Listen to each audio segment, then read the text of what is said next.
top Empower carries. You know, like you've got Troll and Ursa, which are way far ahead, the 1-2. And then there was Lifestealer and Juggernaut, but I feel like both those heroes have kind of dropped off in the meta. And then there's PA. Like she's like the third tier of Empower carries. You know, it's like slightly behind Medusa. Yeah, it's like, I guess we have to pick this one up. All right. I'm with you. I did see a game just yesterday when I was casting the China series, where it was eHome actually that ran the PA and went like the double dagger crit with it, which was kind of interesting because she got to level 25, and that looked kind of cool. But they did end up losing the game regardless, so I don't know if you can really take much from it, anyways. I was about to say, it sounds like one of those things that like sounds cool in theory, but then it doesn't actually do enough for you in the game. I mean, they threw. Well, it was a rough game. Go watch the VODs, everybody, for my full sellout mode. But yeah, anyways, Juggernaut, stock and standard. They know what they want to do. It is against the Troll, which I feel like can sometimes be a bit of an issue, and an Axe. Like, aren't these two heroes that deal with Juggernaut really well? Yeah, they absolutely are. Spin is completely unreliable now. You can't use this Juggernaut to...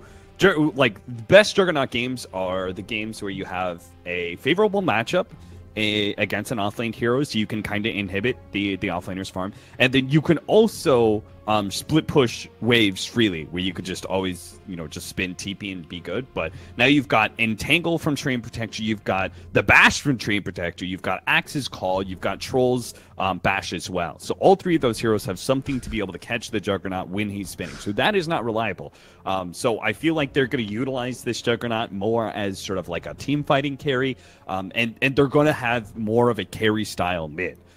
That I am like really set on. I don't think they're gonna do a Dendi Magnus again. I think this is gonna be General's hero, and they're gonna pick up something like maybe the Dusa. They don't quite have the synergy with it. I guess they've got Ogre, but maybe the OD. I don't know, something like just a regular SF. I'm kind of hesitant about Invoker, just because I feel like he's not that strong of a hero right now. Yeah. And I've talked to a couple people about this. In fact, one of them was Blitz was actually the one who brought this up. He said like Invoker Navi's turn to bat. That's sad. It doesn't feel like the hero that it used to be, I guess. I mean, he had his heyday, but I think that there's always like a lot of fun with watching an Invoker game. Things just go wild on the screen and tornadoes are everywhere. It's 10 seconds. It's a sad day to see him gone. I think it's a caster favorite hero. Yeah. So like I think every caster I know, when there's like a mid left open, every caster's like, what about Invoker? You know, we just all like seeing that hero. But Templars, I forgot about that hero. Good thing that was banned by Navi. That would have been a great mid for VEGA Squadron to have. Dire team pick. Afraid of that General Batrider potentially now, and the Shadow Shaman did come out as well, so objective taking potential here, as well as being able to defend their own, seems to be the name of the game for VEGA Squadron. Again, one game away from moving on to an elimination match against Secret, and a spot at the Epicenter LAN would be huge for either of these teams. 5 seconds remaining. I'm feeling a little nervous now, Lyrical. I know. VEGA Squadron banned away the Batrider. Maybe they are going to give this to Dendi again. I'm not feeling it, but see, if I was VEGA, I would let them do it and be like, yeah, let's go for it. Just try it again. 10 seconds remaining. I don't know. Maybe it's not a big deal or not. Let's see. There's OD, SF. I think we're looking for Bristleback. Wow. Damn. This hero's been an NA hero for a little while. And I think it's gonna get big.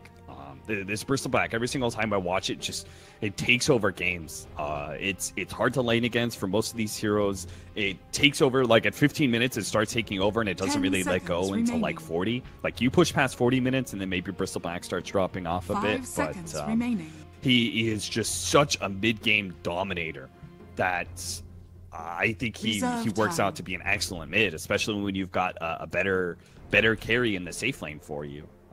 So depending on the matchup, like if it's Magnus, then Bristleback is easily going to be a 1v1 at mid. I don't think there's many heroes that Bristleback doesn't want to face mid. Yeah. Like SF, for example, is a potential Navi pickup, but it doesn't do well against Bristleback. I don't think OD does super well. I'm sure it's just like kind of even between the two of them. You could try like maybe a Necro or something. That might be a play. It's tough. Like, all of those things are a little bit rough at this point because, again, you want to use that in power also. Yeah. What's that? Timbersaw? Yeah, Ooh. Timbersaw. All right. I think that was the most obvious bristleback mid counter. So it's gonna be a Dendi Timbersaw should be, and then a General Magnus. Timbersaw is just kind of okay against Troll in the long run, but you needed something to be able to deal with bristleback 100%. Like deal with the bristleback first, and then think about the Troll later. Yeah. I think is kind of the philosophy you have to take against this last pick. Well, and then the other thing, too, now is trying to figure out, like, you need to itemize to be able to keep these heroes in place, too, because while their team fight is good, you have to commit, like, big spells to keep anybody in one spot, like, you know, Kinetic Field or Magnus's kit of RP or Skewer, all of these things. There's not, like, that nice inherent instant lockdown control, and it might be a problem going forward. Like, Bristleback, he can just sometimes walk away from you, Timbersaw, and I don't know, maybe Atos or something. Atos maybe still isn't an item. I don't know. I'm not sure what the answer is. Yeah, I think VEGA SQUADRON won the lineup. I think they won the draft. The Timbersaw was the best answer that Navi could have. And they could still easily outplay VEGA SQUADRON because they have so many team fight abilities. They get the right RP into the Static Storm. Timbersaw cuts down the Bristleback, and the other heroes are going to fall like paper. So, you know, they can still definitely beat this VEGA SQUADRON lineup, but I think inherently VEGA SQUADRON has an advantage. The Troll does feel like it's a carry that is going to go somewhat unanswered. Early on, they do have the Omni Slash. That's probably one of the better abilities that they have, combined with the pure damage of the Juggernaut. But later on to the game, I think Juggernaut just kind of like takes the damage and dishes out twofold. All right. Well, we're going to have to see how it ends up going. Game number 3, all on the line. It's going to be the mid Bristleback. I think the first time that I saw this was Thunderbirds actually running it mid during the group stages for Kiev, if I'm not mistaken. That was when it really started to feel like it was coming out. Yeah, that was. Yeah, I'm sure I can say this right now. I think that was the impact of Eternal Envy as their coach. Right. He brought that hero to them because Eternal Envy was kind of experimenting with it before, and you could see he played a good amount of it in pubs in NA, and a lot of North American pubs have in turn picked up Bristleback. A lot more because of Envy's impact, and then Thunderbirds running it and officials at Kiev and stuff like that. So I think that's one of the other heroes that comes out of Kiev looking, you know, because the meta always still develops after a major, right? Even if it remains kind of the same patch. So it's like those heroes they were talking about in Game 1, Templar Assassin. I think Bristleback's kind of like that it'll prove to be one of those heroes that takes over the meta potentially. Oh, wow. Silent, I think, just baited a Sentry Ward mid. If I'm not mistaken. Yeah, he just walked over there with what looked like an empty slot while he was smoked up. They broke the smoke, and then they placed down a Sentry mid. So, nice. Sick. Well played. Well played. But yeah, so interesting little movements too. It looks like Dendi is going to be playing out of the safe lane. They want to try and match him up against the Axe, and that means that it's going to be the Juggernaut Pycat playing mid. What do you think about this choice? The battle begins. Let me see how it fully plays out. Yeah, I think VEGA SQUADRON's still gonna swap-a-roo things here. Let's see, Troll matched up against Jug is fine. They're moving the Bristleback into the Timbersaw lane. I'm not sure how I feel. Early on, Bristleback can be okay because Timbersaw doesn't have a whole lot of armor. So he has to constantly do this reactive armor thing, and even then, you're able to get him with physical damage without actually hitting him. So early on, it can be okay, but once you start getting level 4 or 5, real difficult for Bristleback to have the same kind of laning phase impact that he would normally like to have. Yeah, and well, we're seeing already some of that aggression, the back and forth coming out, and well, River also going to take some damage here as well. They are going to be able to burn through it and also tear him apart a little bit as well. So double strength heroes against Navi down here with Dendi having it. It's going to be a little bit of a chore. But mid lane, they go on to G. Gonna be able to draw first blood, but he is shackled underneath the tower and able to switch the aggro over. Sineko saving the life, but is it gonna be enough? Pycat alive, but oh my god, Silent hits pretty hard. He might just get a double here. He is gonna pop that clarity. Sineko needs to get a pop off on this, but he might actually just turn to break the clarity first and then take Roshan, but Rosh will do it. Silent also gets his clarity, and now the pull into Roshan for the creeps. This is a little bit awkward. Let's see this. Yeah, Pycat, if you saw that, that should have been a clean win for Navi because Pycat switched the aggro to the Ogre, but then he switched it back to himself by clicking on Silent. When he attacked Silent, the aggro went back onto Pycat, and he took 2 shots from the tower, which ends up getting him killed. And now, because the Ogre suicides onto Roshan, Pycat just lost a wave. So he only just now picks up level 2, while G's has level 2.5. So that it starts off with a really good first blood and what should be a clean escape for Navi, but a little bit of misplays from the side, and it actually turns against them. Yeah. Well, 1-1, and as far as the lane is concerned, it's certainly worked out well for Afterlife up here. 14-1 versus the 8-0 so far of Mag. It's still kind of a little bit of a back-and-forth tug-of-war going on in mid lane, but maybe a little bit more into the favor of G since you've had the Ogre sitting here as well, and that's left the rest of the lanes a little bit more open. Yeah, I think it's I think it is going to be a bit better for VEGA Squadron as a whole, just because Axe needs the levels so badly. Bristleback, his farm is going to be harmed a little bit by having a matchup against Timbersaw, I think. I think Dendi might be dead. Dendi's dead. Oh my god, they got him. Well played. He didn't have any reactive armor stacks because he hadn't been hit by anything really for a while. It was just Dream Protector banging on him. So that's only like 2 or 3 armor at a time, right? Yeah. So he's just like had all these quill stacks, and that's the way Bristleback needs to play it. He plays it out where he stacks up the quill spray on you as a timber saw, and you're going around, you're like, I've got reactive armor stacks, woo, doesn't matter, you know, physical damage ain't shit to me. And then all of a sudden, you know, the fight draws out, and you haven't been hit for a while, and all of a sudden your reactive armor goes away, and then you've got like 6 quill stacks on you. You're like, oh shit. Yeah. It actually hurts like a bitch. So this is how you have to play it. And the real you, Aloha Dance, is doing that beautifully.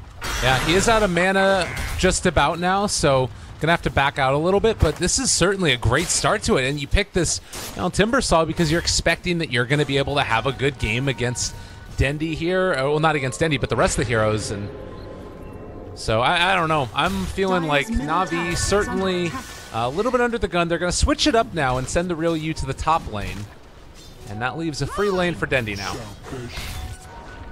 And Afterlife is level 5, so he shouldn't have too much of a problem dealing with this bottom lane. Because Timbersaw is only an active threat to you when he's got chocolate.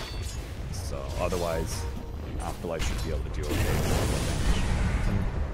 Sineko in trouble, going to drop. They find that kill easy peasy. Silent is going to be there with the shackles, but just outside of range. Pycat will make his escape. So, yeah, Axe is going back in here to this bottom lane. I guess that they want to secure Bristleback a little bit more farm, and they feel like Axe is good enough to be able to either A, jungle, or push out the creep wave fast enough that Dendi can't really punish that too much. And so far, still very much a decent start for this for VEGA. As far as rotations go, we have seen Silent be a little bit active. Do you think that he continues to maintain that and they start roaming around to find some kills at this point? I don't know, maybe. They could smoke up right now with Afterlife. It used to be when we saw really early Tranquil Boots on Axes, is that they would do an early smoke and try and get a rotation with the extra movement speed that you had. Catch someone with the Berserker's Call. It was sort of like, I don't need Blink Dagger if I have, you know, this much movement speed on a rotation that goes unnoticed. It looks like he's just going to do it by himself. They're going to catch Pycat. That was a little bit of a curious play. And now you do have not level 6 as of yet, but almost going to drop. No. Pycat barely getting out, still taking the damage from the Battle Hunger, but it doesn't look like it's going to be enough to bring him down. But Afterlife going to be punished. Can they get this kill? Shackles, good amount of damage. And one last pump from the silent Shadow Shaman. We'll get that kill. It was an excellent bait. Like, Afterlife fights the Juggernaut, Pycat goes ahead and spins. It's just like, didn't that happen in game one where he's spinning and all of a sudden he gets caught out by the Shadow Shaman rotation as the spin fades? But unfortunately, Afterlife didn't get enough counter helixes. Like, he just got unlucky. That's all there is to it. He had a full creep wave hitting him and he only got one spin on the Jug. So, unfortunate there. At least they still get the Ogre and he doesn't die for it. So his Vanguard timing is still going to be good. Yeah. Oh, and that's pretty good. It is, again, maybe going to be a problem of having like limited mobility early, but I guess that maybe you feel okay with that right now. Although Pycat moving forward, just going to spin right onto G's head and almost got juked out, but that's just going to be another kill. Pycat with the rotations in the jungle. But silent? No, okay, not going to go for it.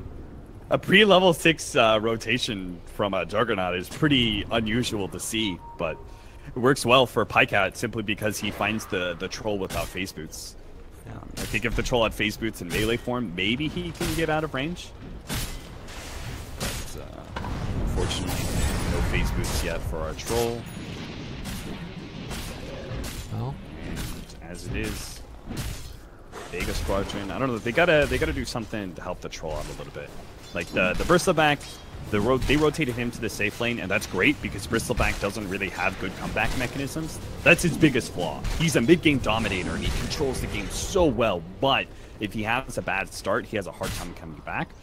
So I like the fact that they're giving him space in the safe lane, but they do have to start using both the Bristleback and the Axe soon to make space for the Troll, because he is the true carry. Yeah.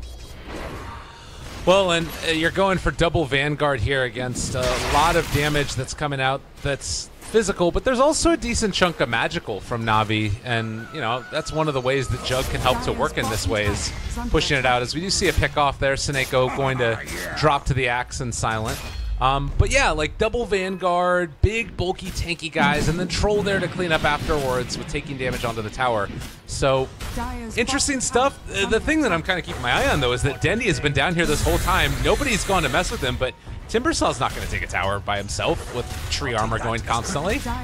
Yeah, normally Timbersaw would be able to take this tower, right? Like, he would just tank and tank and tank, and he'd get a bigger and bigger creep wave, and eventually the creeps would essentially take the tower for him. But Tree Protector's doing a great job. Sioma Slayer has pulled the creep wave off of the tower while using living armor to protect the tier 1 against Dendy's right click. So this basically cuts off one of the big advantages of running Timbersaw in a strong 1v1 matchup. Is that normally, much like Terrorblade or some of these other heroes, or Abaddon is actually a better example, you're just able to have this constant impact in the lane until you take that tier 1. But Sioma is doing his best to counter that. Yeah. And they will have answers for the Timber and in a little bit later stages of the game, like good lockdown from Silent, obviously, and well, he is going to take a little bit of damage here from Dendy. No points in Timber Chain means the chase down is going to be hard. By trying to find the opening, but Silent is just back out again, and still playing dodge and duck. Their towers stand, and they're getting farm. Dire's bottom tower is under attack. See, what are they? I'm trying to think if they should rotate, because they both went Vanguard on Axe and Bristleback. That's fine. I'm just trying to think of which one of them like rotates bottom if they have an opportunity to kill Dendy, or if either one of them can. Maybe they can't with reactive armor sitting at level 4. Yeah. Maybe they just kind don't. of chill out. Yeah. Like, if you keep Axe holding the mid tower, if you keep Bristleback holding the top tower, they can only attack here. Like, it's not like they can go for Roche, and you just keep healing this. Is the getting into those mid game items, is that going to be the timing, or do you think that VEGA are looking at that option? Yeah, they're probably just waiting for like Wing Dagger timings. It seems they're not under much threat from the Navi side of things. Navi aren't really like aggressively smoking or pushing into anybody. They're not trying to threaten either one of these solo heroes. Well, they have brought in one now, and the Glimpse is going to be back. However, still getting chased through. They also brought in Afterlife, so, well, when they bring in one, they bring in all, and they've decided it's time to go and start pushing the tier 1 of their own in the bottom. Yeah, there's finally enough damage on that tier 1. They wanted to be able to push the Timbersaw back and get the living armor heals. The problem is Navi's in a good position. Pycat was ready to push in mid as soon as they rotated bottom lane, and he's going to try and commit here to take this tier 1 tower because there were so many rotations. He's right. He will be able to get it without being interrupted by anybody. So, as a result, they may lose their safe lane tower, but you're always willing to trade a mid tower for a safe lane tower. Mid's just far more important. Dealing some damage to the real you as well. Then he's going to probably come back here and see if he can farm up these wards, I would imagine. But again, you need to be a little bit careful. The Quill Spray is going to keep on racking up, and as you mentioned earlier, reactive armor only staying at 8 right now. Yeah, and he's going to lose those stacks soon, because those creeps that were hitting him earlier. Yeah, all of a sudden, boom, he goes down to 1, you know? Yeah. So, they do take that tower, but denied by VEGA. Good play from the Disruptor. Otherwise, this seems to be kind of like a calm game. Both teams are like down to keep sort of a static laning phase and just trying to counter what the enemy team. Like they countered the Timbersaw his push at bottom, but in turn, the Juggernaut counters the rotation at bottom lane by taking mid. It's a very slow back and forth until we have these Blink Daggers, which are coming up soon. Afterlife is city 1600 gold. You also have, once you have Solar Crest on Bristleback, he is, scary big. Well, Solar Crest is such a valuable item. Top lane, they have used pretty much everything here, and it is going to be a kill onto the Axe. So the Blink Dagger reveal from General bears fruit, and that's a pretty big kill too. Blink Dagger, 800 gold away for the Axe. Good job by Navi identifying the most important hero to gank. They could have ganked anybody, right? They could have smoked into the jungle and found Troll. They could have tried to kill the Bristleback and just roll a lot on him, burst him down. But I think the Axe's Blink Dagger is really the timing for VEGA Squadron to be aggressive. Oh, battle going on over here. Seneko going to be pulled back in. They get the overgrowth. Doesn't quite connect there on Biver, and Seneko is going to probably end up dropping here, I think. Well, and also, actually, Biver walking away. He has a TP off cooldown, 12 seconds. Are they really not going to get anybody? Got to find a little cubby hole to hide himself in. Oh, no. Oh, no. I don't even know if Aloha Dance knew that happened. But, all right, he finds the kill nonetheless. Dendy's... Is he dead? Oh, he might be dead. Nice skewer from General, though. It actually protects Dendy, and they're going to be able to live because of that. Maybe even kill somebody or both. No, the Omni Slash comes out. They take down one, and Afterlife still so close to that Blink, and he ran down. He is going to get the call, and unfortunately, no Blink Dagger right now is most likely to die as well. And Seneko even picks up one. My bad, I love that. Yo, that's so cool because if they kill the Axe at top lane and delay his Blink Dagger, because of that, they have a more successful rotation in mid lane, right? That beautiful skewer back prevents them from being able to get the spin and the finishing Culling Blade on the Timbersaw. So as a result of them ganking top lane, they actually win mid lane as well in that engagement. And now our Axe is sitting, like that one gank has turned into like a 5-minute delay on his Blink Dagger almost. He's still sitting at 1500 gold. And look at this right here as well.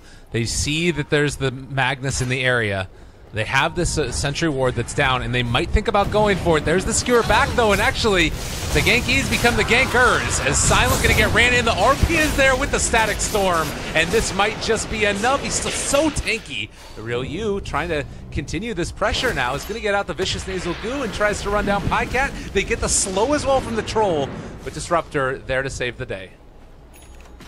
Yeah, good backing out by Navi, recognizing that Bristleback is not a hero that they can keep fighting even at half HP. So they just take the free pick off in the Shadow Shaman, call it a day. At this point, Aloha Dance would really like to be able to take that off lane tower of the Radiant side. It's almost dead, and it would, if he gets the last hit, it'd bring him very close to the Solar Crest. And that's where you get that huge minus armor for the Bristleback, the physical damage, as well as the defensive capabilities of you just can't die. Like you can't. There's just not enough magic damage in the world to be able to kill you.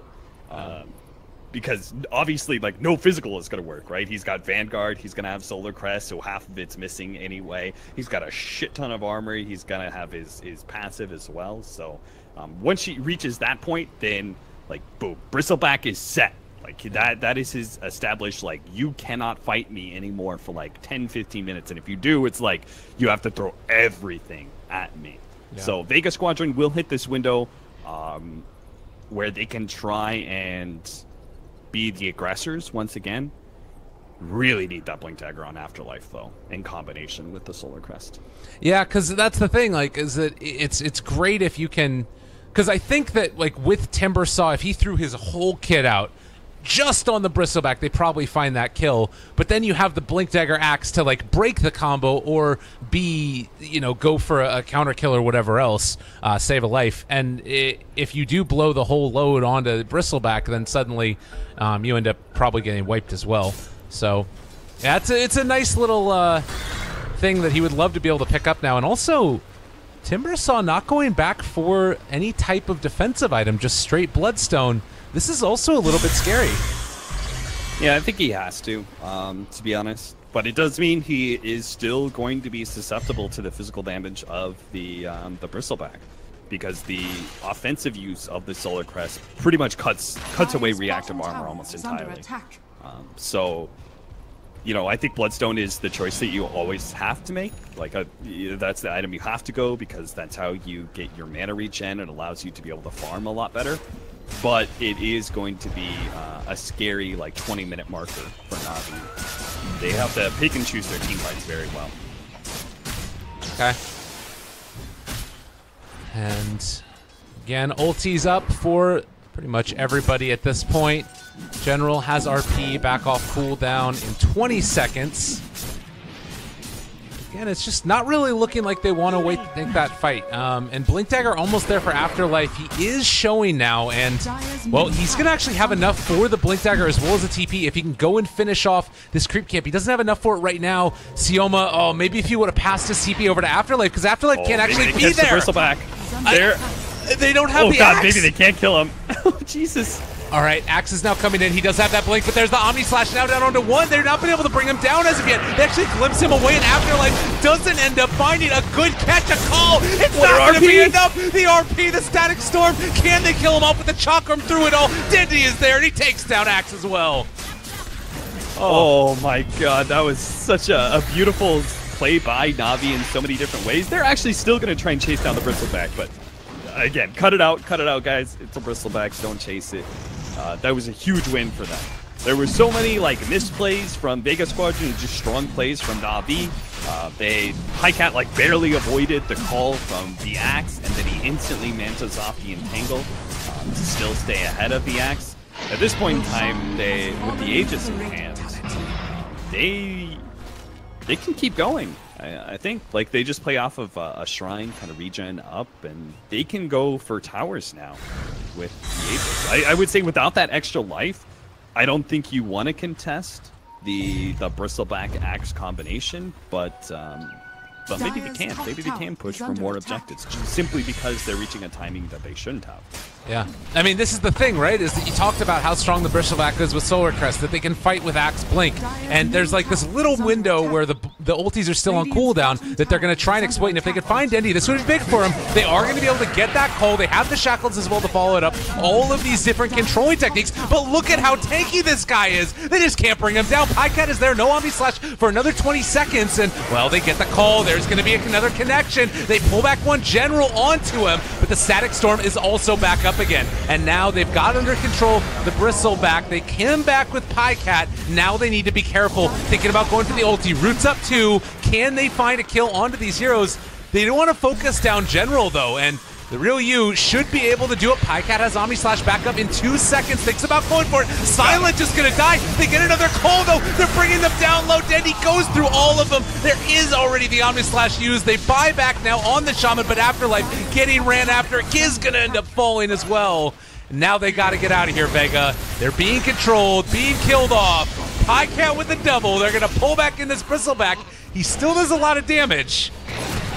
I think you can actually beat him. Like, with the Solar Crest, Denny's going to drop low enough that they can easily wipe him out with the physical damage. He only had 6 reactive armor stacks, and the Solar Crest cuts down 12 of the armor, so it was a small little turnaround there. Oh my god, are they going to go? Oh, okay, never mind. They're just going to try and pick up Silent. I thought they glimpsed back the Bristleback again. I was like, no, guys, haven't you learned your lesson by now? You can't fight him. Oh, wow. Well, it ends up being kind of a tit-for-tat trade. The plus side is that you burn through the Aegis Vega have, but the downside is that you're losing your tier 1 tower, and they don't really show that many signs of wanting to back off.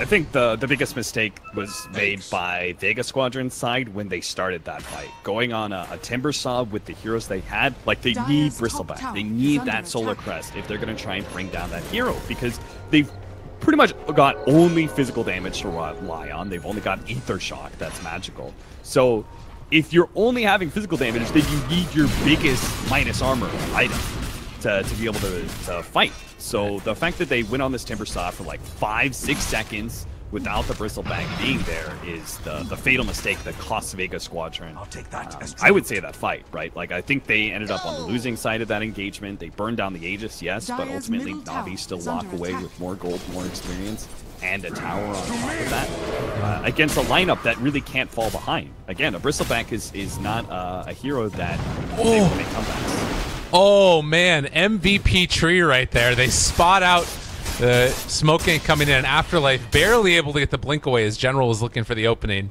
So that 4-person Smoke Ganker is not going to end up bearing fruit, and Navi's still going to push the envelope here, trying to get that tier 1 tower.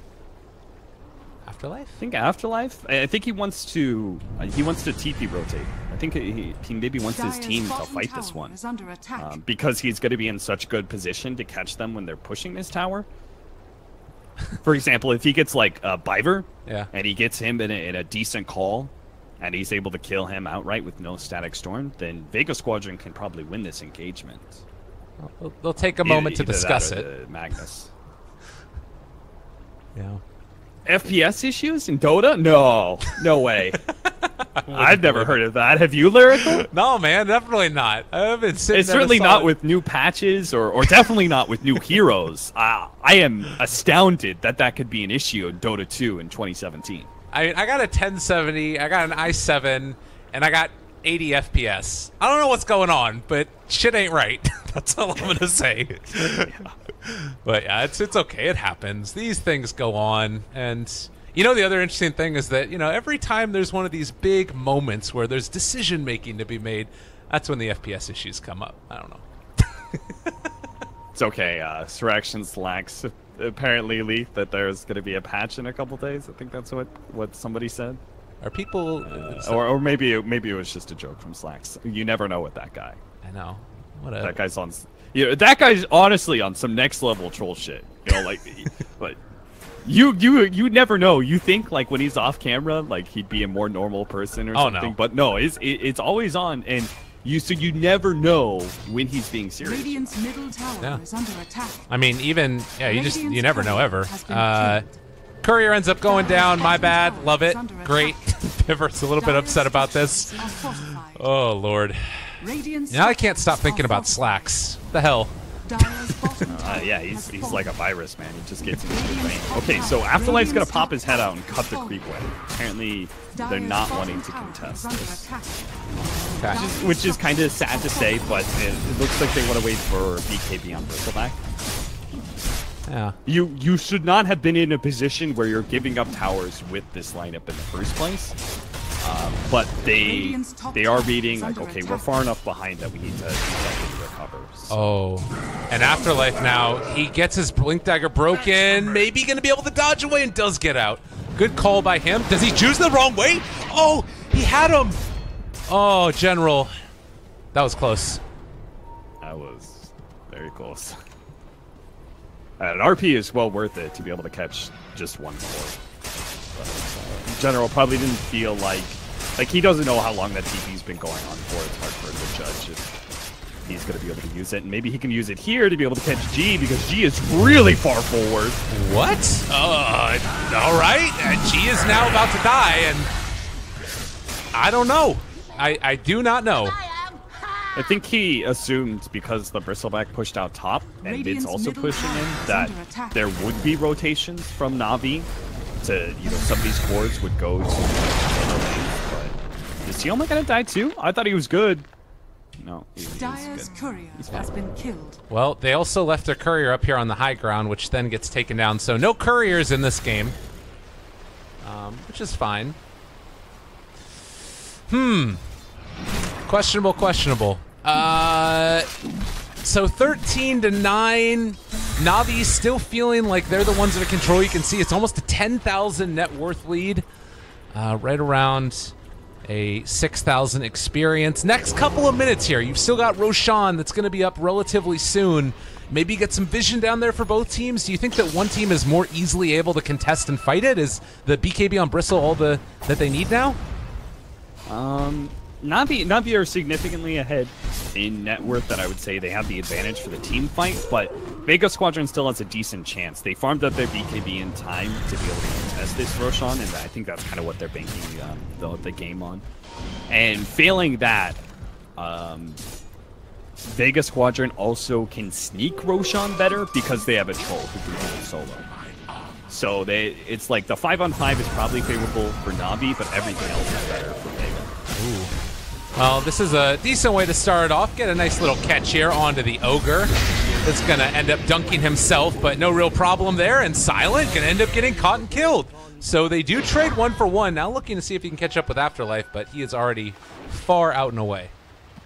It's not just a 1v1, right? It's forced rotations from Navi. So like G, he felt comfortable pushing mid. He's going to rotate maybe bottom, maybe the Radiant jungle, maybe not.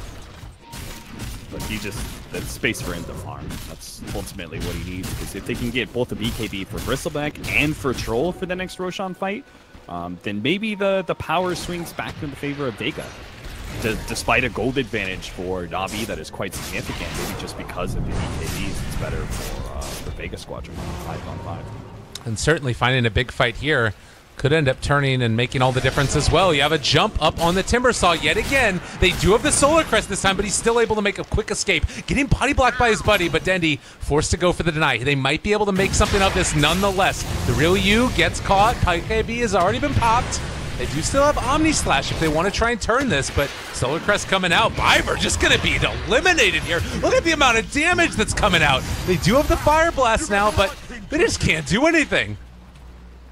I'm not gonna lie, if I was a Aloha Dance, I would have pussied out there. I would have been like, no, I'm not gonna chase 4 heroes to get a support. That's too risky. But he trusted his team. His team was making the rotations. He also trusted his own tankiness. He knew he's gonna get that kill, and then he's gonna turn around. And if Navi go on him with him facing the opposite direction, then he'll easily survive long enough for Afterlife to counter initiate and for the Troll to come in and clean up. So just makes a good read of the situation. Nothing significant is going to come out of it, though. Just a little bit more time for G. That's all these things are. It's just more time for G to farm. Yeah. And he is getting closer. They actually get the call now onto General. Again, just completely eviscerated. He will be back up, I believe, by the time Roshan respawns. So a little bit fortuitous there for Navi that they're going to have their mag back up. And instead, it's just going to be a movement in towards the Tier 1 tower in the mid lane. Dendy, he misses his chain, and they do have the Solar Crest there on him from the Ogre, but I don't know if it's going to end up being enough. They're pulling him back into the fight. There's going to be the Solar Crest, but he does manage to get out. A really big catch. Do they have enough damage? They're trying to bring down the Real Aloha Dance standing tall in this one, but they haven't killed off any of them. Mag is still dead. No buyback for him. The damage is starting to rack up from all of these Quill Spray, but Silent being controlled. He's actually standing up against that one. Wasn't quite able to do enough. Another missed chain, but Afterlife is going to be brought down, and Bristleback going to back out as well. So they end up taking that fight. Not able to do enough damage. No BKB on Troll ends up making the difference, I think. Yeah, with the counter Solar Crest now on the Ogre Magi, Dendy retains his tankiness that he used to have. Like, they had this window where they had a Solar Crest and they could cut down this Timbersaw really quickly, but now with the counter Solar Crest, it makes a big difference, and VEGA Squadron just took a fight that they didn't need to take. With the Magnus down, unfortunately Roshan wasn't up, but they could have at least taken that Tier 1 tower and set up for Roshan. But now However, after an overextension, it's Navi who are the ones who are able to take a tower and a Roche. God, that's so... Like, as soon as they walk into the pit, it spawns. And you do still have a ability to fight this. It's not easy, and it's going down so quickly. I don't think they can get here in time. Oh, they're TPing in, but it's already gone. All right.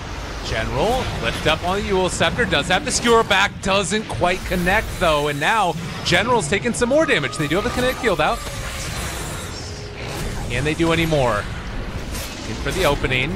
Pull back again. There's going to be the call onto one. They're starting to bring them low. They've already popped the battle trance, but there's going to be the Omni Slash down onto him as well. Actually, just the Manta style that ended up getting popping, but now they got control over Timbersaw as well. They're trying to kill off Dendy. The Static Storm is down onto 2 in General, pulling back into the skewer. They catch onto 2 of them. There's not enough damage. They have now found it though with the Omni Slash finally committed. Afterlife starting to follow as well as the real you. They've got more than enough. They are going down. Oh my god, they all ended up dying to the Quill Spray. But Navi win the fight, retain the Aegis. I think they forced that fight because they knew Healing Ward was down, but they were still fighting into an Aegis, and again, they targeted Dendy. Like, they should have learned their lesson from last time. There is a counter Solar Crest. You also have a Lotus Orb on Dendy. Hell, he actually has a value plate mail on top of that, where he can go for, like, Shivas later on. He also has a Medallion of Courage, so just because you have some minus armor that used to work against this Timbersaw doesn't mean you can rely on that anymore. Like, Dendy is just, you cannot focus him down. You're just going to throw away too much of your damage into a hero that's just never going to live through it. And now, I think the game's over. Like, I don't think VEGA Squadron can make a timely recovery on their troll. He's just too far behind to become a carry for this game. God, really rough. And again, these little moments here, God Afterlife just hasn't been able to... I mean, they've all been doing a good job, I think. Everybody from Vega has been making that right play, but like you said, maybe it's the target prioritization that's the biggest deal. And also just the Troll Warlord, who feels like he's just perpetually been almost at that BKB, but not quite there. And now G, I believe, about to be picked off again. They have the glimpse to pull him back in. They shackle up Dendy, but they have the Static Storm down, and they're just going to punch to death and kill him off. Yeah, it's going to be one lane of ranks. Looks like it's going to be 2 lanes of ranks with 60 seconds on the clock. I think it was just VEGA Squadron, to me, just don't look like the stronger team. You know, they just made too many mistakes in this game. I think one of the biggest potential turning points that they missed was the Timbersaw in top lane, and not having the Bristle back there. But they could actually kill the Timbersaw with their disables, and then take the team fight that would have ensued afterwards. And get that, then they could actually win this game. Oh my god. Yeah, that's the thing. Too far behind. Like, you can, if you're at that point where you can just take down the Bristleback like that, they're gonna get the RP. Oh no no no no no! Everybody is dead, and GG is called. Navi are gonna knock VEGA Squadron out of there and move on to face the final boss, Secret, in the grand finals. That should be exciting. It's Navi versus Secret. The first time around was, I think, a really exciting.